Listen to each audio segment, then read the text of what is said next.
Hoje temos a entrevista com o Gilberto Habib. Vamos começar daqui a 2 minutos, aguardando ele entrar.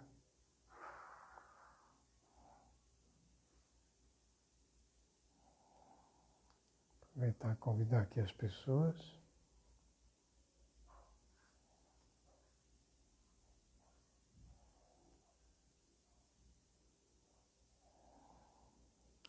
Olá, Suzete, como vai? Seja bem-vinda. Kika também, seja bem-vinda, as duas.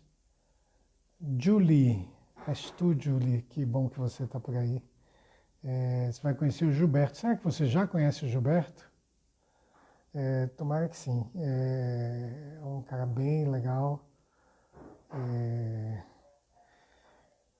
Tem aí uma atividade bem forte aqui em São Paulo. Lúcia Castro. Lúcia, tudo bem? Seja bem-vinda. Bem-vinda ao encontro aqui com Gilberto Habib. Vamos lá. Está ótimo. Vamos aí devagarzinho. Eu entrei aqui 2 minutinhos antes, apenas para dar tempo, né? Dele entrar com calma. Natália, seja bem-vinda. Janete entrou. Karen, olá. Olá, Cris, sejam bem-vindas. Sônia. Vamos ter um público bacana aí para receber o Gilberto. O Gilberto teve uma atividade bem forte aqui em São Paulo durante bastante tempo, né?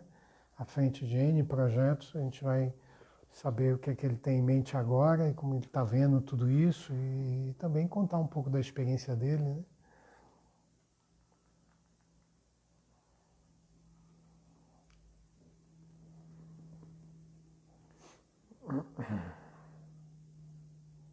São 4 horas agora. Ali, está lá o Gilberto. Olá, Cláudia, seja bem-vinda. Oi, Claudinha, tudo bem? Você vai ter o prazer de conhecer um grande amigo, uma pessoa bem bacana.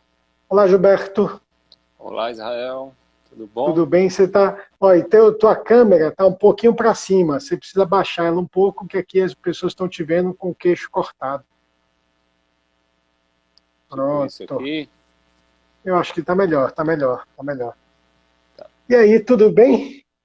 Tudo jóia, querido. E você? Também, né? Só assim para a gente se ver, né? Apesar de que a Só gente se assim. viu, apesar de que a gente se viu antes da história da pandemia, relativamente há pouco tempo, né? Há pouco Você tempo, esteve lá no ateliê, eu fui lá buscar o Gilberto na casa dele eu tinha acabado de montar lá as peças antes de ir para a exposição. Eu fiz questão de procurar lá o Gilberto para poder ele ver e ver o que ele achava, qual a opinião dele. Ele ali que sempre me acompanhou, né? Mas, E a gente está Gilberto, sempre se vendo, né? é verdade. Ô, Gilberto, bom, primeiro é o seguinte, o objetivo dessa live, o que é, né? Essas lives estão acontecendo agora centenas e tem que acontecer, porque obviamente as pessoas estão em casa, né? As pessoas estão sozinhas, com sua família, muita gente sozinha.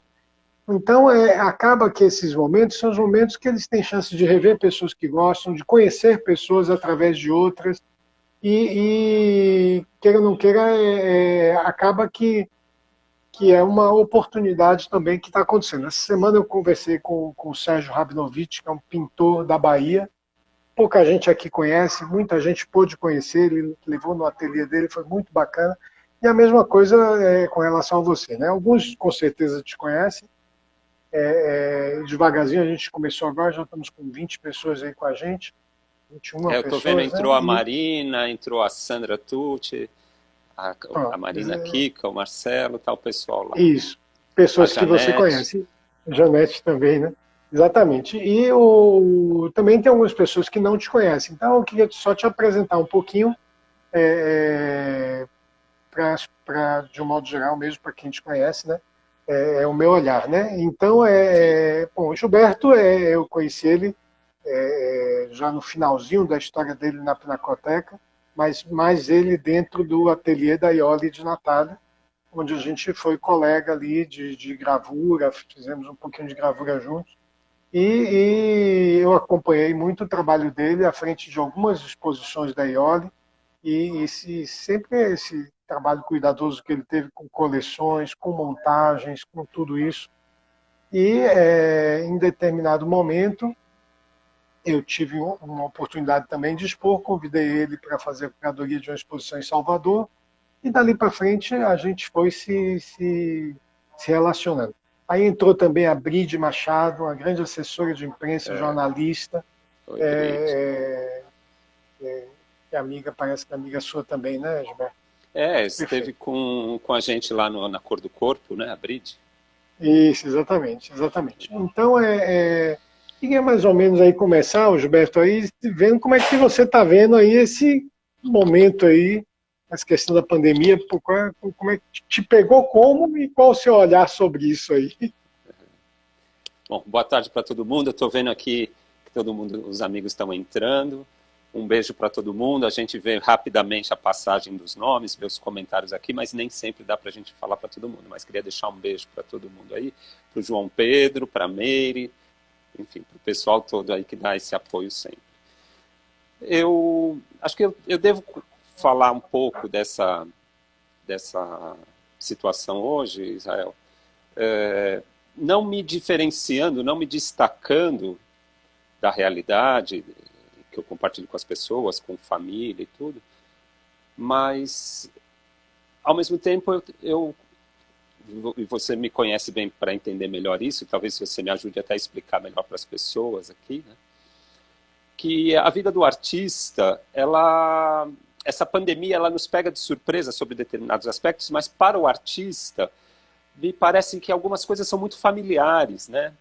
Esse medo com relação à subsistência, né? A manutenção da família, da casa, ela é uma constante, né, na vida do artista. A pandemia, em determinados momentos, ela coloca desafios, as pessoas reclamam, ou se assustam, ou se amedrontam com coisas que em alguns momentos eu não entendo. Eu preciso parar para entender a lógica dessas pessoas e lembrar que eu já passei por isso, né? Na adolescência, porque escolher o caminho da arte nesse país, escolher este caminho profissional, não vindo de uma tradição familiar, não vindo de uma formação que desse essa base, desde adolescente me colocou, né, nessas encruzilhadas, né? Será que eu vou sobreviver? Será que eu vou morrer? Será que... Então, eu acho que isso que para a sociedade hoje em dia se tornou uma evidência meio globalizada, acho que para o artista brasileiro, para o artista jovem brasileiro, né? E eu devo dizer aqui que não só para o artista, né, para o cidadão pobre brasileiro, esse desafio da sobrevivência né, essa espada de Damocles, né, como dizem, aquela espada que fica sobre as nossas cabeças a cada decisão que a gente tem que tomar, ela esteve aí o tempo todo. Então, eu tenho uma visão um pouco ambígua com relação a essa situação. Por um lado, eu tenho que me colocar na posição do outro, isso é uma obrigação de todo mundo, se colocar na posição do outro, para entender as dificuldades, os medos, os desafios, as perdas, né? Mas, por outro lado, eu acho que isso é uma lição que extravasou a realidade de alguns, né? Aquilo que só alguns viviam, de repente, o mundo inteiro está vivendo. Eu acho isso muito importante também. Loucura.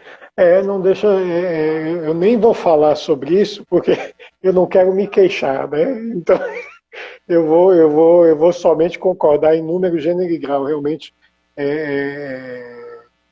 realmente a gente fica assim, até como as contas tiveram que ficar suspensas, você já sabe que não vai pagar por muita coisa, você, de certa forma, sai até daquela pressão que você sempre está vivendo de ter que pagar e não ter o dinheiro. Pois é.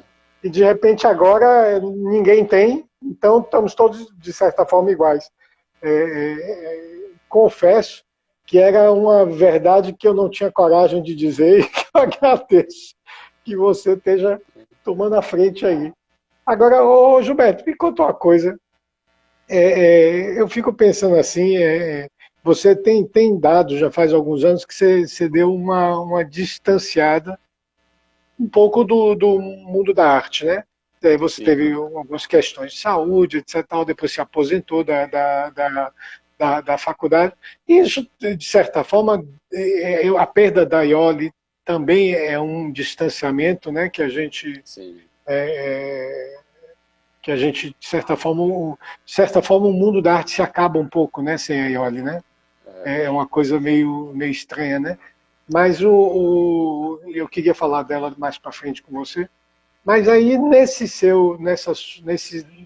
período, que por mais que tenha sido ainda curto, como você olha para trás e revê aí teu passado, tuas histórias, a história da Pinacoteca? Eu tinha muita curiosidade de saber como você lembra do episódio da Pinacoteca, ou seja, aqueles anos que você passou lá, as experiências que você teve lá dentro. É, eu acho que falar dessa minha trajetória com a arte, desse meu afastamento com a arte, Israel, tem muito a ver com a minha história e você, né? Porque, por um lado, a Pinacoteca nos aproximou, a arte nos aproximou, mas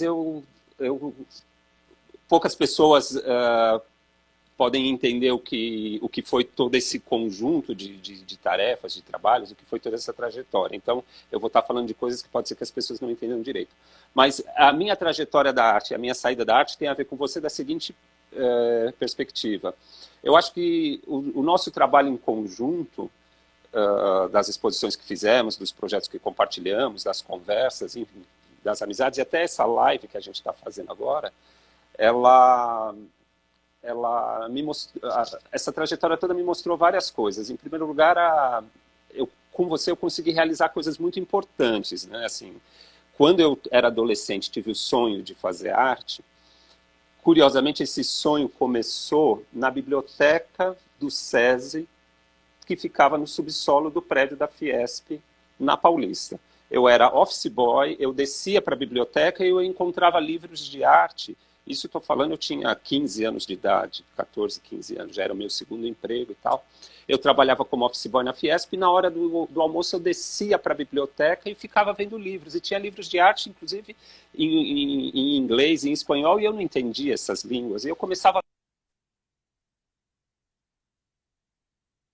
Em Não, travou um 2012, pouco, talvez ele tenha recebido uma ligação, tem esses não, empecilhos. Só, eu estou ouvindo bem, vocês.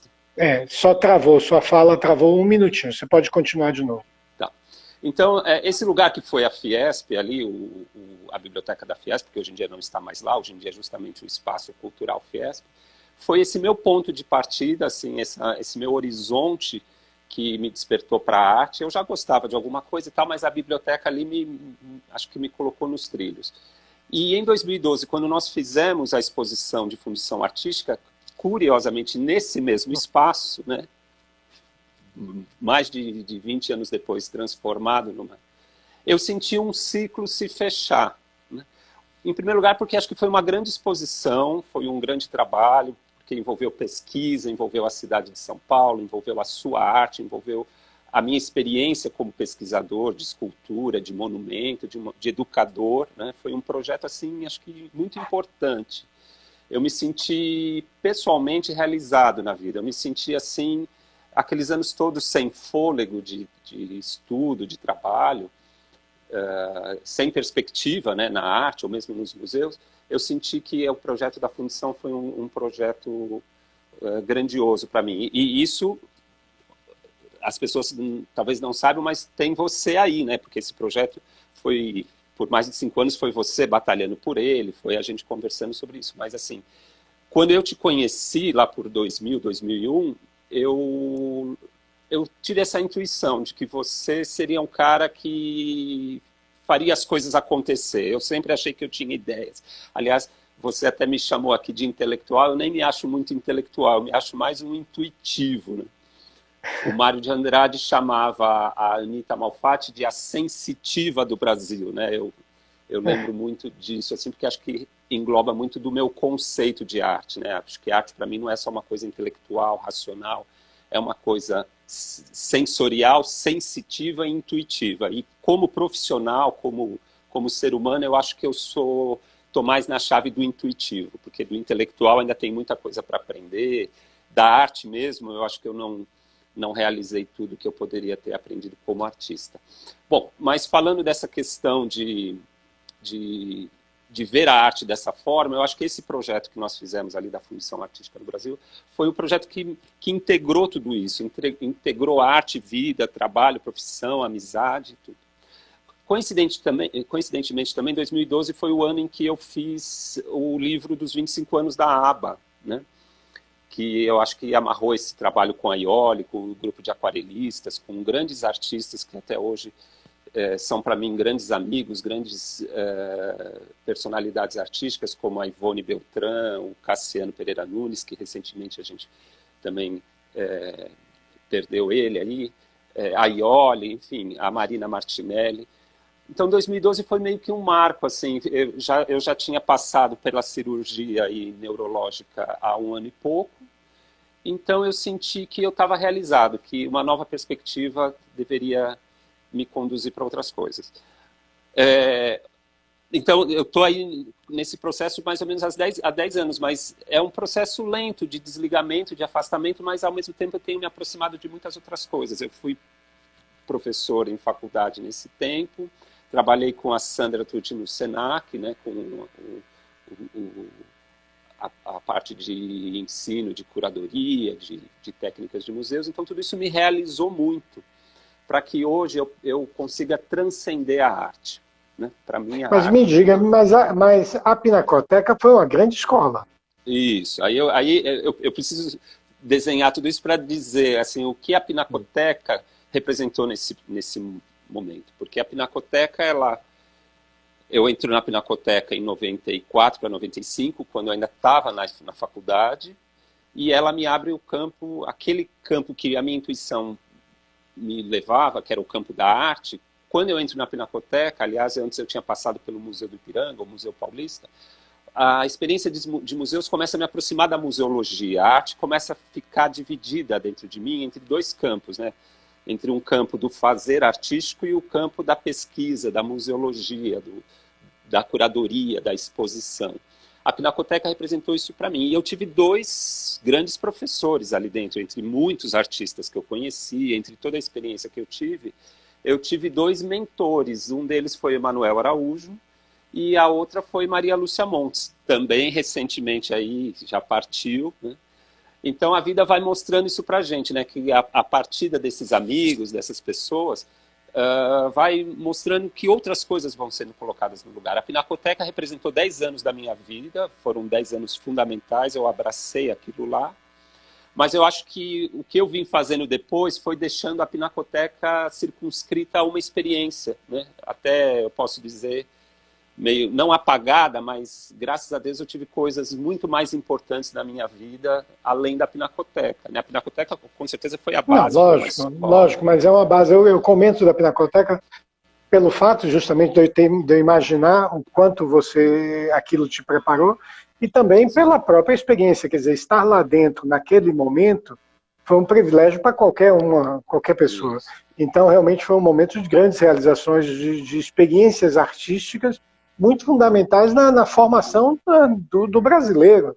Quer dizer, eu acho que houve ali uma ação daquele museu, naquele momento, muito importante para o cenário das artes no Brasil, e estar trabalhando lá dentro não é uma coisa, não é pouca coisa, é realmente um aprendizado incrível. Então, nesse sentido, olha quem está aí, estamos aí com o próprio Emanuel. Oi, Emanuel, querido, tudo bem? Um abraço aí para você. Também estamos com ele no SCAF também. Estávamos falando aqui, o Gilberto comentando sobre o tempo que ele passou na Pinacoteca, contando do aprendizado que ele teve, e eu comentando da importância para a sociedade brasileira do trabalho da Pinacoteca naquele momento, dessas grandes exposições que foram realizadas. Então, com carinho que estávamos falando de tudo isso. Agora, o Gilberto. Israel, até eu queria também fazer essa ponte, porque eu tive uma formação na escola, na Faculdade Santa Marcelina, depois na USP, mas eu considero que a minha experiência com Emanuel Araújo e com Maria Lúcia Montes foram equivalentes a universidades. Né? E a experiência da Pinacoteca, é engraçado porque a situação toda, a crise toda mundial, a pandemia hoje em dia, ela me remete muito a essa experiência da Pinacoteca, porque a experiência da Pinacoteca, além de ser uma experiência de trabalho, de arte, ela foi uma experiência muito dura em termos assim de decisões que Emanuel tinha que tomar ali no dia a dia, de incertezas, né? A gente não tinha a certeza nem se o prédio ia sobreviver, né? O prédio ainda estava naquela fase de reforma, depois a gente foi para o Parque do Ibirapuera. Então, a Pinacoteca, a experiência da Pinacoteca era muito parecida com essa realidade que a gente vive hoje na pandemia, porque não sabia se ia ganhar, se ia ter o que comer, se ia ter museu para fazer, se alguém ia se machucar, era tudo isso, né? Se alguém ia morrer. Óbvio que a gente era mais novo e não pensava isso, mas é por isso que eu te digo que a situação de hoje não me assusta tanto, porque a Pinacoteca foi essa grande escola para a arte, para a vida, para o mundo. Né? Mas deixa eu te falar outra coisa. Entrou também o nosso querido Enio. Enio, um beijo imenso aí para você, querido. Beijo. E eu queria te falar justamente desses artistas aí, indo para frente um pouquinho, desse encontro que você teve com a Iole, né? A Iole é uma figura que eu quando vejo essas pessoas partirem, né, a Iole de Natale, o Van Acker, pessoas tão significativas que têm uma obra muito importante, que a gente reputa muita importância, mas que não vamos dizer, é cuidada, não tem aí, como muitos artistas no Brasil. E a gente fica sempre pensando nela, né? Fala um pouquinho da Iole, você viu tanto junto dela. Conta um pouquinho do que foi a Iole para você, porque é tão importante falar dela. Iole também foi uma experiência assim, equivalente a uma universidade dentro de mim. A gente começa se conhecendo na faculdade. Dentro de todas essas minhas experiências, dentro de todas essas minhas dessas minhas dificuldades, ter feito a Faculdade de Santa Marcelina foi um desafio muito grande. Eu não tinha condições financeiras, eu não morava perto, eu não tinha quase que preparo nenhum. Então, todo dia de manhã, chegar ali na faculdade era uma luta muito grande. Para conseguir me manter, ainda que com uma bolsa de estudos, eu tinha que trabalhar 8 horas depois da faculdade, né? Eu estudava de manhã, trabalhava à noite. Então, eu me sentia uma pessoa muito transversal, né?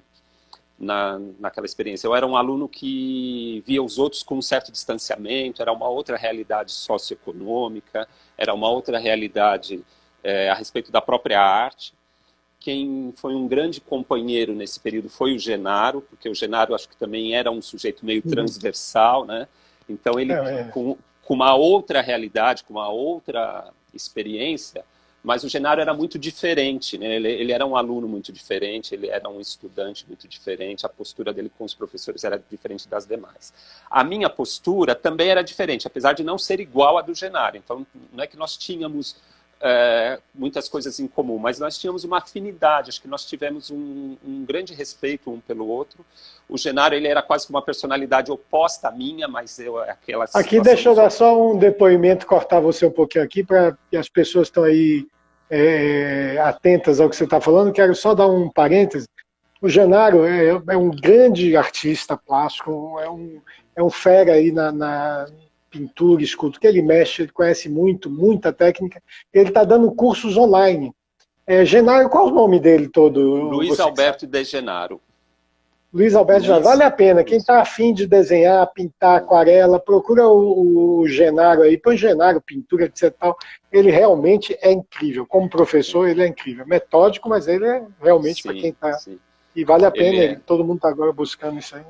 Ele é um filósofo, enfim, acho que ele é um grande artista entre nós, pouco conhecido talvez, mas assim, pouco conhecido, mas bastante reconhecido para quem tem contato com ele. E o Genaro, inclusive, foi quem depois me convidou para ser professor na Faculdade Paulista de Artes. Então também eu tenho essa dívida com o Genaro, essa relação com ele também muito estreita. Mas falando da Iole ainda, na medida em que eu me sentia esse sujeito transversal, eu cheguei a bater de frente com alguns professores. Eram situações assim que eu era, podemos dizer, um sujeito muito rebelde.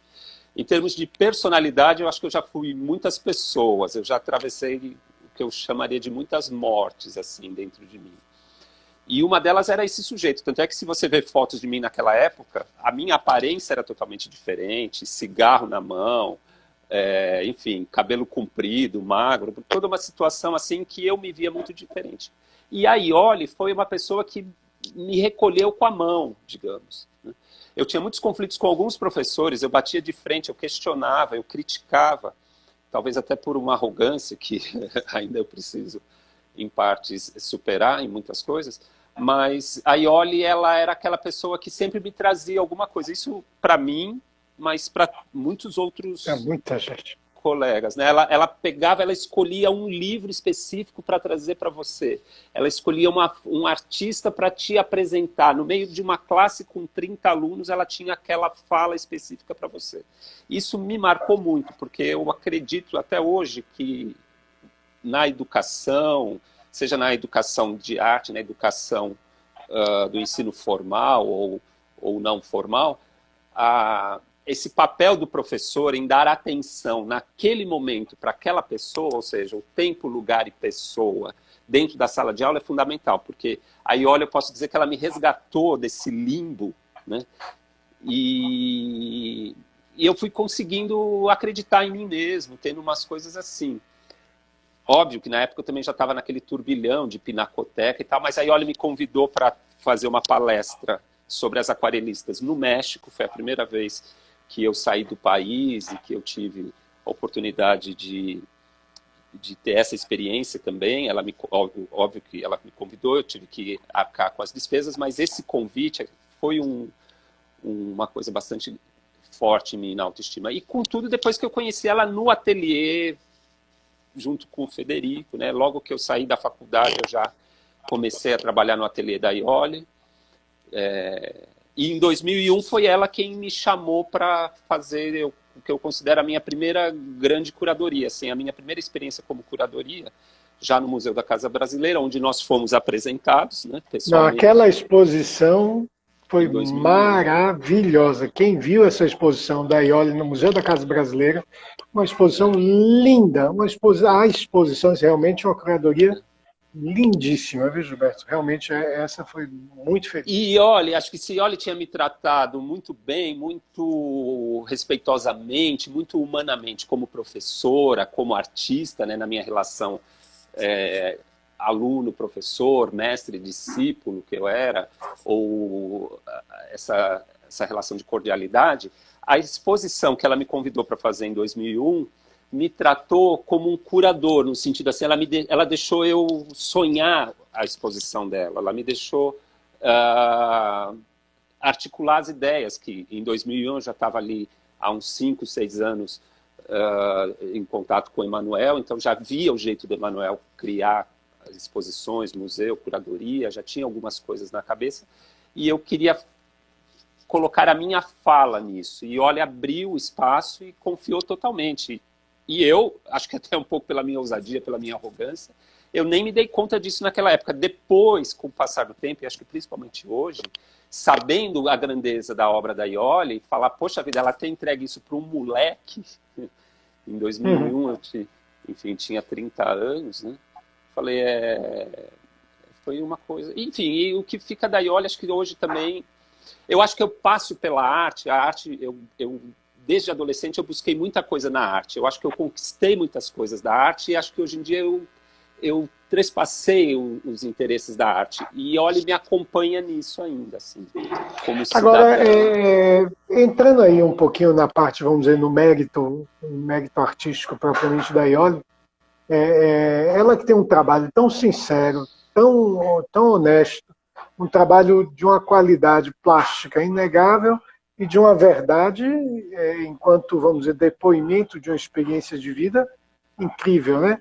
E por que, vamos dizer, que eu não falo nem do mercado, porque o mercado não é essa questão, mas por que a comunidade, vamos dizer, institucional, não abraçou a Iole? O que você acha? Por que você acha que a Iole não foi abraçada pelas instituições de um modo geral, não fala aqui, não estamos falando de Pinacoteca, estamos falando de um modo geral, não é isso?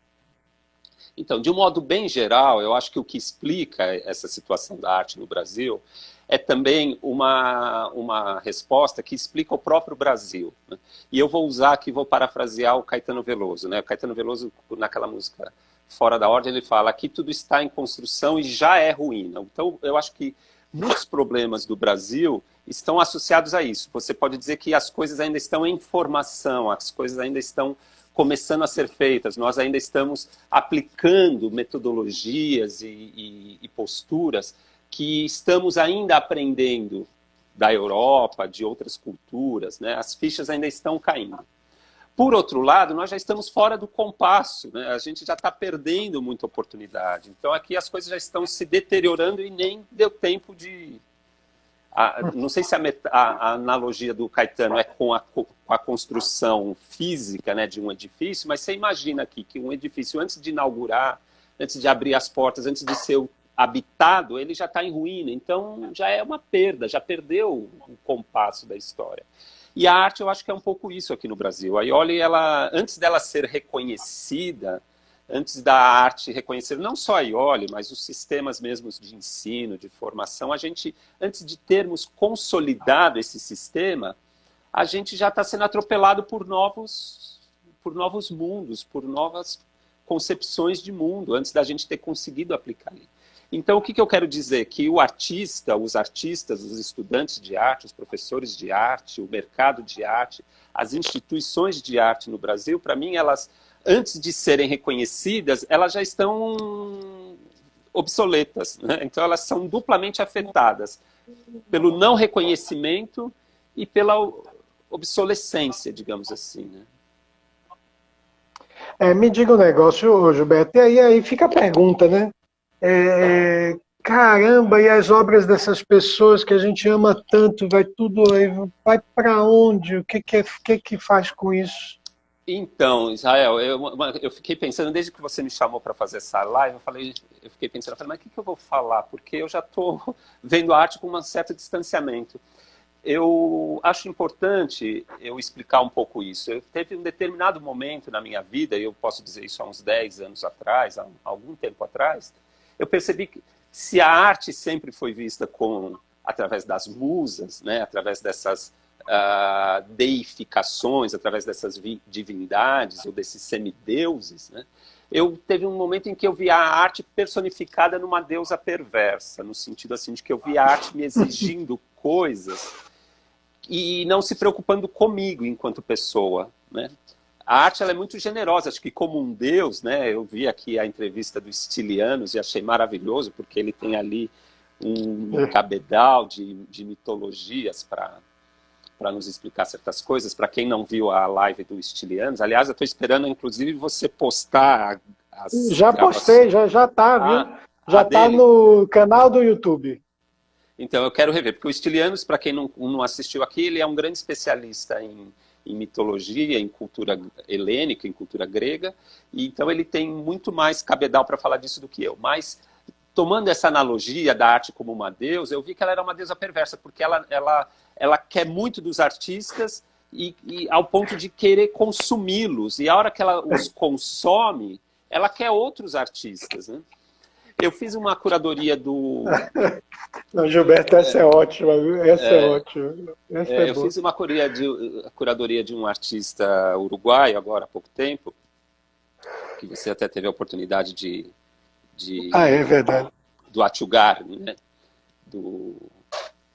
E eu escrevi sobre ele justamente isso. Eu via o texto que eu escrevi para ele fazia uma analogia entre o escultor e a pérola, né? Porque a pérola ela é quase que o fruto da doença da ostra, né? A pérola ela é resultado de uma interferência externa na ostra, e a ostra, para reagir àquele elemento estranho, ela cria uma proteção. Então ela sofre com isso. E dessa sofrência, né?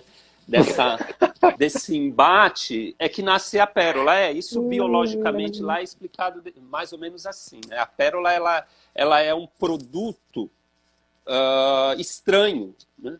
porque e eu acho que isso tem muito a ver também com a questão da pandemia, né? Porque já que o vírus é o elemento estranho, a resposta que nós damos a ele tende a ser uma resposta positiva, no sentido de que quem sobrevive a eles sobrevive mais resiliente, mais resistente, mais fortalecido, né? É um exemplo de superação. Então, falando do... Desculpa aqui só te interromper, o Ricardo Stum está dizendo que a arte é tipo de uma amante argentina, tira todo o dinheiro e ainda te deixa apaixonado. E quando ainda te deixa, né? Porque tem vezes que ela não boa, deixa Ricardo. sobrar nada. Tá um abraço para o Ricardo também. Então é isso, assim, eu vi aqui quem é o Achugarri? É esse artista que trabalha com blocos de mármore gigantescos, que vai lá na pedreira em Carrara buscar o bloco de 8 toneladas, de 50 toneladas, né? E aí ele vai esculpir aquilo, ainda que com ferramentas e com maquinários, ele vai esculpir aquilo na mão. Então eu via o embate do artista com a pedra. Eu vi nitidamente a arte consumindo aquele artista. E só alguém como um Achugarri, assim, de porte físico, enfim, de estrutura psíquica, para não sucumbir a isso tantos anos. Eu já tinha aprendido um pouco disso com Mário Cravo, né? Porque quando eu vi a obra um pouco mais completa do Mário Cravo, uma vez na Bahia, eu percebi que Mário Cravo era um artista que havia trabalhado 50 anos com uma materialidade da arte que ele esperou 50 anos para ter resposta. Ele poderia ter morrido aos 10, aos 20, aos 30 anos e não ter realizado nada. Ele esperou o caminho que ele escolheu, a materialidade que ele escolheu, que é essa materialidade telúrica, que é a pedra, que é o chão, que é a natureza, enfim. Eu percebia que ele teve que esperar muito tempo para responder isso. Então, o que eu quero dizer é que a arte, para mim, ela é cruel nesse ponto. Por que para mim foi importante ver isso? Porque eu comecei a perceber que o que eu sempre busquei na arte não foi a arte em si, mas é o que ela me daria. Ela era uma ponte para uma outra coisa, que é isso que eu digo para você, que hoje em dia eu me vejo mais abraçando isso, né? É uma coisa que eu acho que é mais humana, que é mais transcendente, que é mais espiritualizada. A arte é um excelente caminho para isso. Não estou dizendo para as pessoas fugirem da arte, não. Mas eu acho que as pessoas têm que sobreviver à arte, os próprios artistas. E é por isso também que na nossa última conversa eu te falei, Israel, eu estou muito feliz de você ter feito tudo que você fez, de você ter feito a sua fundição e de repente você estar fechando a sua fundição como quem diz assim, não quem está perdendo, mas quem está sobrevivendo a ela, quem tem uma sobrevida. Porque o que eu vi, inclusive desde a Pinacoteca, foi muitos artistas sucumbirem à sua arte. E sucumbirem da pior forma, Israel, porque eram artistas que terminavam a vida magoados, miseráveis, com a família revoltada, com a família em litígio, e com a arte à míngua, com uma arte, como você fala aí, com o mercado vendendo isso a qualquer R$200, mesmo peças de escultura, pinturas.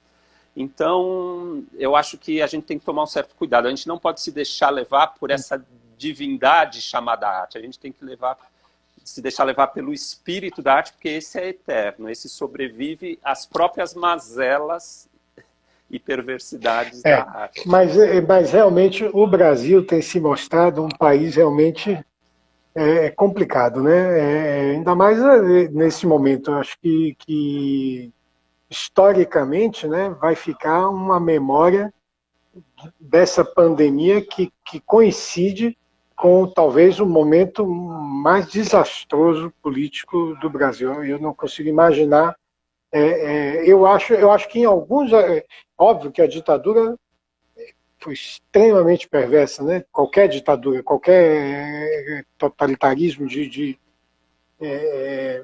eu acho, para mim mesmo, a China, eu acho uma coisa perversa. As ditaduras, de uma forma ou de outra, com todas as suas caras, como se diz, né? A democracia ainda é, por pior que seja,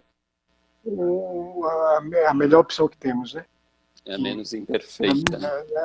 É a menos imperfeita. Agora, esse episódio político que estamos vivendo, perdoe aí quem pensa o contrário, Mas eu acho que hoje, para o artista, já vinha numa situação complicada, porque sempre foi complicado no Brasil, mas vinha numa situação muito pior, e agora, com esse desenho da pandemia sobre um governo dessa natureza, então, querido, agora é cada um por si, Deus por todos. Não tem, aliás, melhor, eu acho que pelo contrário, graças a Deus a sociedade está se mostrando solidária, né?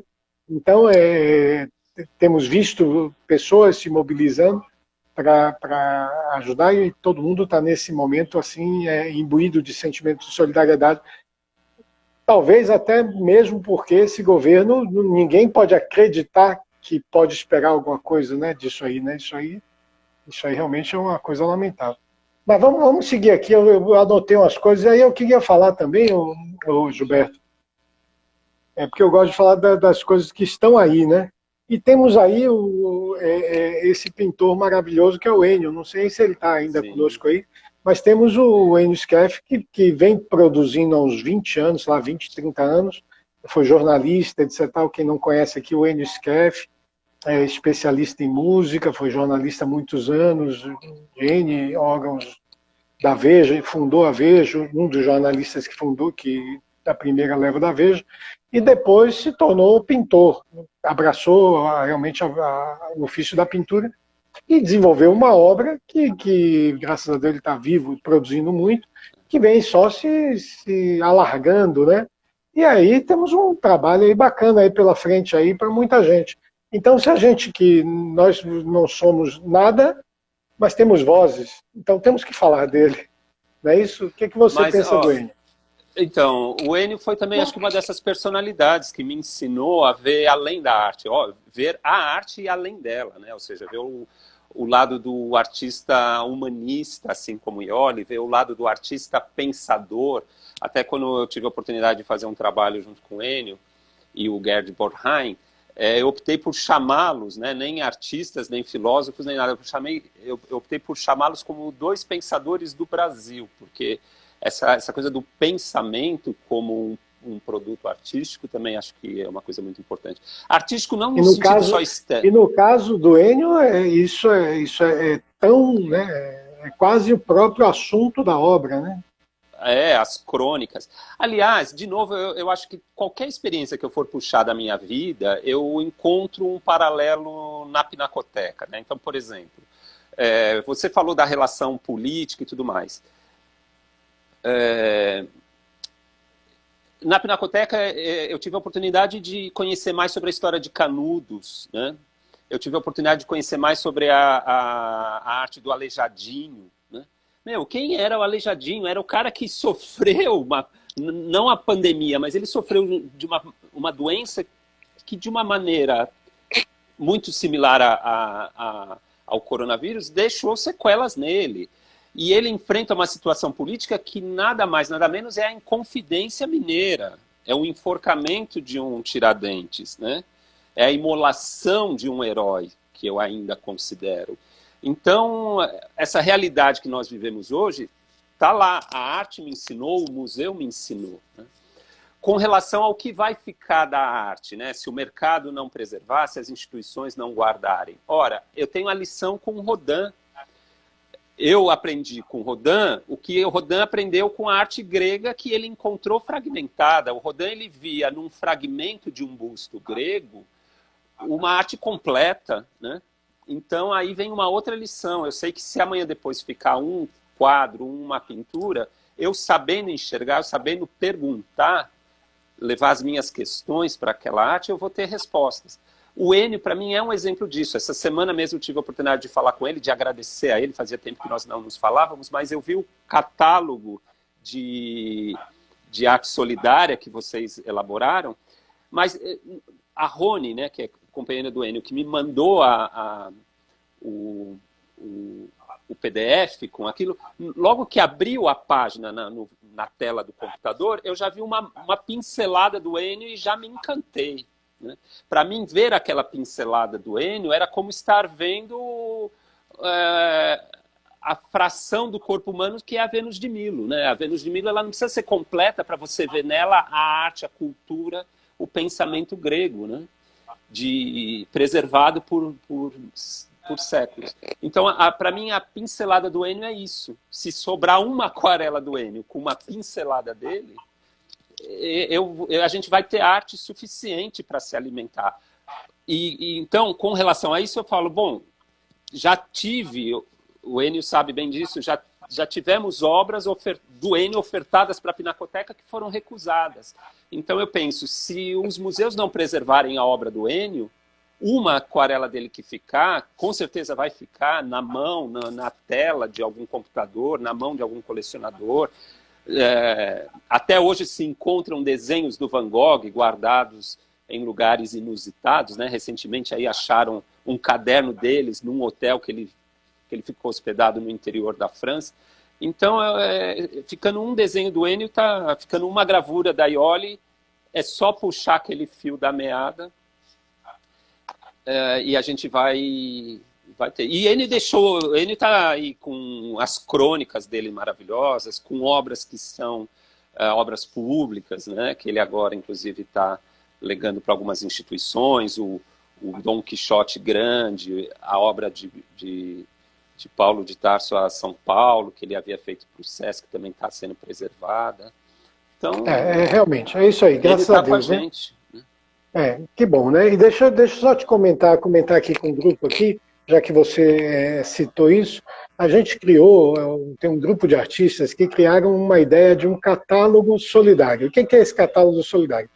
Toda semana, um artista é convidado a disponibilizar 10 trabalhos a R$350 cada um desses trabalhos.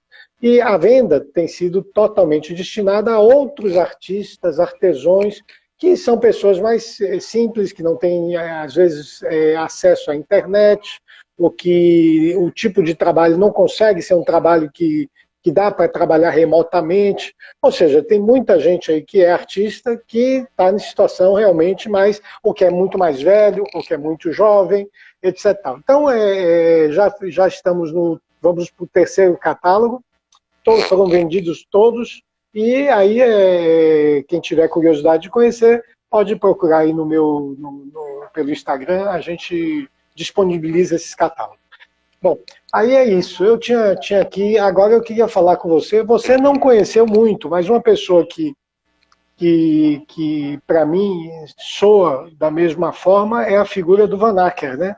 Que foi uma figura que para mim foi muito marcante, mas que eu identifico muito, foi muito amigo da Aioli, a Aioli estudou com ele, o Rubens Matuque estudou com o Van Acker, aquele rapaz que eu acho um gênio, aquele menino, não é mais menino, lá do Rio de Janeiro, o Zerbini. O Zerbini foi aluno do Van Acker muito cedo. A pintura do Zerbini, todo o começo da década de 80, é fruto do Van Acker. Então, o Van Acker é uma obra incrível também, que é uma obra que está aí ainda com a família preservada. E o que você acabou de falar sobre esse aspecto do significado que as coisas se preservam, né, de alguma forma. A posteridade, né? A posteridade, isso até me deixa mais tranquilo, de certa forma, porque a gente fica bem coisa. Agora, só dar um abraço também ao Guilherme Valverde também entrou aqui. Guilherminho, seja bem-vindo. É isso. Hoje Deixa eu também só fazer, eu vi aqui que o Paulo Matos entrou, o Paulo, grande amigo, a gente se conheceu lá na faculdade, ele foi meu aluno, mas enfim, ele também já é um artista, um profissional. Ele colocou aqui a questão indígena, né?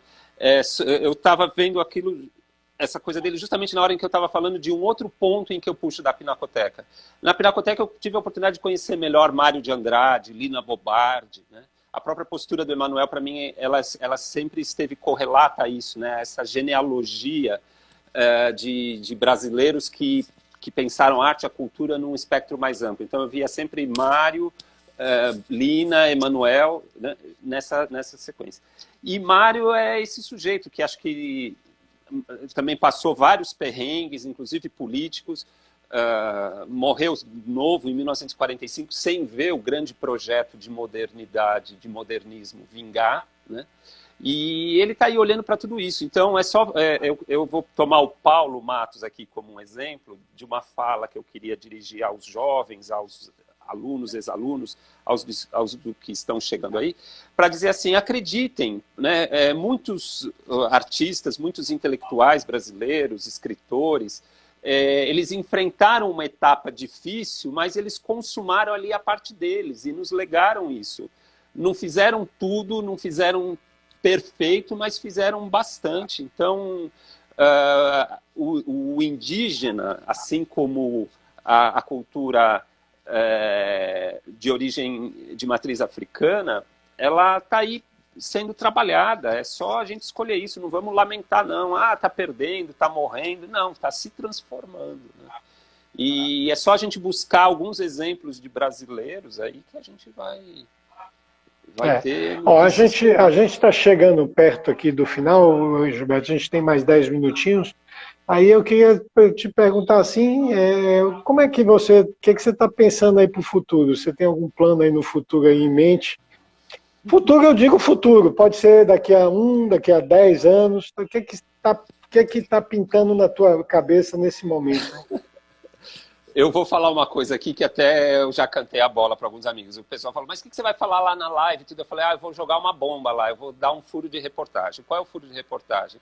Eu vou aqui citar um personagem de um livro que, na minha cultura familiar, é um livro muito citado. Minha mãe fala muito desse livro, a gente já leu várias vezes e tal, que é um livro de temática espírita. Né? É um livro que fala de uma existência há 2000 anos atrás, e lá existe um personagem que se chama Gamaliel.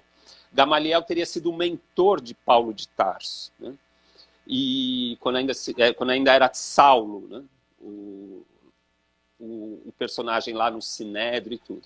E antes de Saulo se transformar no Paulo de Tarso, Gamaliel fala para ele, olha, está vindo uma onda nova aí. E Gamaliel tinha sido o mentor dele no próprio Sinédrio, né? Na cultura ali do templo de Jerusalém, era um grande sábio da tradição hebraica, né? E é Gamaliel que fala para ele, olha, está vindo uma onda aí, estão falando de uma nova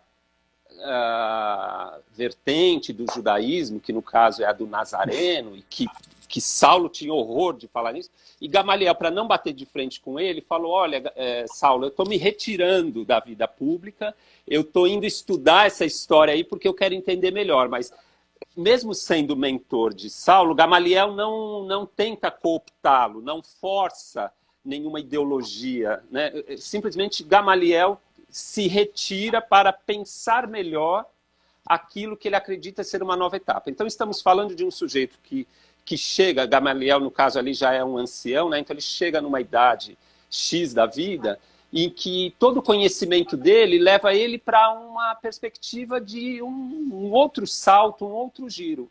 E ele é tão, não digo que ele é inseguro disso, porque senão ele não se lançaria, mas ele é precavido a ponto de querer se lançar sozinho, ele parte sozinho para isso. Então, Israel, eu me comparo um pouco a isso, com as devidas proporções, óbvio que eu não sou nenhum ancião como Gamaliel, e nenhum sábio como Gamaliel, mas eu me acredito assim, você sabe que eu me aposentei, pela questão não só de saúde, mas eu completei 35 anos de trabalho, me aposentei pelo INSS, me desvinculei da faculdade, estou com essa visão há 10 anos, né, porque se eu digo que eu me afasto um pouco da arte, não estou fazendo isso ao sobressalto, eu planejei isso, aquela questão que você falava, e a arte dessas pessoas, onde vai ficar? Tudo que eu ganhei dos amigos, inclusive coisas que eu ganhei de você, da Iole, do Enio, eu doei para algumas instituições, né? Então é o que eu te falo, se o mundo acabar e ninguém doar mais nada para os museus, a Pinacoteca Municipal de São Caetano tem um Israel, tem Iolis, tem Enio, o museu lá o Museu de Arte Contemporânea de Porto Alegre, que quem dirige é o André Venzon, um grande amigo, também deve estar aí acompanhando a gente, está lá nessa batalha, um cara mais jovem, mas com uma garra muito grande. Eu também doei coisas para lá, doei 100 obras para lá, doei acho que umas 250 aqui para São Caetano, e então, assim, eu acho que eu fiz essa minha parte, eu fui me desligando disso. E hoje quero entrar em outras leituras. Eu estou numa questão muito mais assim filosófica. Óbvio que a arte ainda me ensina muita coisa. Eu tenho um grande prazer. A arte para mim é um oásis nisso tudo. Eu sou um cara que estou cada vez mais fragilizado com toda essa barbárie que acontece. A gente não tem como não ficar lamentando, né? Mas eu me retiro um pouco, não como um eremita, porque eu também não acredito que isso resolva muito. Mas eu quero estudar melhor essas coisas que eu tenho lido, esses livros que eu tenho lido sobre religiosidade, sobre espiritualidade, e juntar isso com a arte. Quem sabe um dia eu pretendo aí falar, montar um canal do YouTube, um blog, alguma coisa para falar do que eu vejo de espiritualidade na arte. Eu estou mais nesse caminho aí. Excelente. Gilberto, te agradeço, querido, imensamente aí por ter aceitado o convite. É tão bom, eu vou te dizer um negócio, eu que resisti tanto a essa história no começo, eu agradeço a minha mulher também, a Angélica, que insistiu tanto para eu fazer essas lives, Beijo, e eu tenho cada vez mais ficado emocionado com esses encontros, porque são momentos assim, é um momento difícil para todo mundo, onde a gente precisa e quer ser sincero, né? Então a gente ouve muita coisa bacana com bastante sinceridade. Tá bom? Então, Cláudia está aqui, um beijo, Cláudia, da Bahia. Israel, deixa eu aproveitar aí, mande brasa. Eu divulguei para a Valéria, e aqui eu vou fazer um apelo público. Chama a Valéria para uma live, porque a Valéria Keller, lá de Buenos Aires, tem já chamei. Coisa. A Renata de Buenos Aires? A de Buenos Aires? Valéria de Buenos Aires? A Valéria Keller, ela fala português, então ela tá em casa agora lá, ela vai adorar. Ela você me passa o contato. Semana que vem vai ter aqui a Valéria Mendonça e a Alice Américo, do DPH. Então vamos ter um papo sobre essas coisas aí.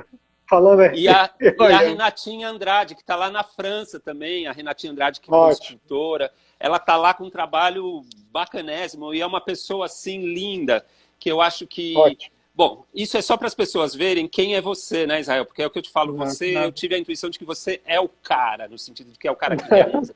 Você me deu grandes oportunidades de viajar para Salvador e viver aquela maravilha lá, junto com Janete. Então, coisa boa demais. Belo Horizonte, Brasília, Santos, fundição artística, você é o cara assim, que puxa a gente pelas mãos. Te agradeço, querido. E dá muito em troca. Obrigadão. Beijo para todo então, mundo. Um beijo na alma, Gilberto, viu? E um beijo a todos, obrigado e até a próxima. Até, obrigado, Israel. Beijo para todo mundo. Tchau. Uma boa noite para vocês. Tchau, Janete. Tchau. Beijo, Janete.